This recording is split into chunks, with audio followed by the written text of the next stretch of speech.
This channel does not promote any violent, harmful, or illegal activities. All content provided by this channel is meant for an educational purpose only.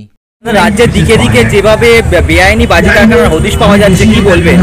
অন্যায়, বেআইনি বাজি কারখানা পাওয়া যাচ্ছে অন্যায়। আমি চাইবো তার শাস্তি দাবি করব। এর পাশাপাশি আজকে গুজরাটেও দেখা গেছে যে বেআইনি বাজি কারখানায় 21 জন মারা গেছে। গুজরাটে আমি গুজরাট বা ভারতবর্ষে যেখানে বেআইনি কাজ হবে সেখানে প্রশাসনকে আমাদের সাহায্য করে আমরা তার তীব্র প্রতিবাদ করছি। আইনের জায়গায় থাকবে। মালদার মুথাবাড়ির ঘটনাকে কেন্দ্র করে রাজ্যের দিকে দিকে বিক্ষোভের সরব বিজেপি, কি বলবেন? দেখেন, ওরা তো ওইটাই চাইছে। ওরা ওই মানুষ আমাদের ভারতবর্ষে হিন্দু মুসলমান আমরা শিখ ইসাই উচ্চশিক্ষায় শিক্ষিত ছেলেমেয়েরা চাকরি কেন পাচ্ছি না, কাজ কেন পাচ্ছি না, সেই দিকে সরব হবে না।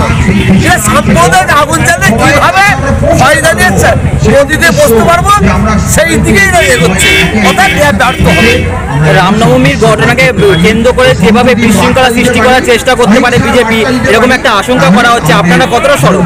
দেখেন, আমরা বলতে আমরা মানে মুসলমান না, আমরা মানুষ। আমরা যারা মানুষ আছি এর বিরুদ্ধে দাঁড়িয়ে আছি। শুধু আমি বলবো, কেউ আইনকে হাতে নেবেন না, প্রশাসনকে সাহায্য করুন, আইনকেও হাতে নেবেন না।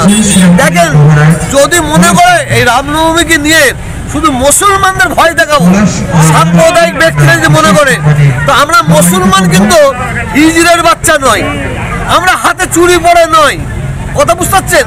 কিন্তু আমরা ওরা যদি একা বলতে সাম্প্রদায়িক মনোভাবপূর্ণ ব্যক্তিরা যদি হিন্দু বলবো না সাম্প্রদায়িক মনোভাবপূর্ণ ব্যক্তি যদি এক আঙুল দেখায়, আমরা 2 আঙুল দেখাতে পারি। এ ক্ষমতা, এ পাওয়ার আমাদের আছে। আমরা দেখাইনি কেন জানেন? আমরা দেশের আইনকে সম্মান দিই। আমাদের পূর্বপুরুষরা দেশের আইনকে সম্মান দিয়েছে, আমরাও দিচ্ছে, আজকে আমরাও তার সঙ্গে সম্মান দিয়ে আসছি, আমরা দিয়ে যাবো। ধন্যবাদ।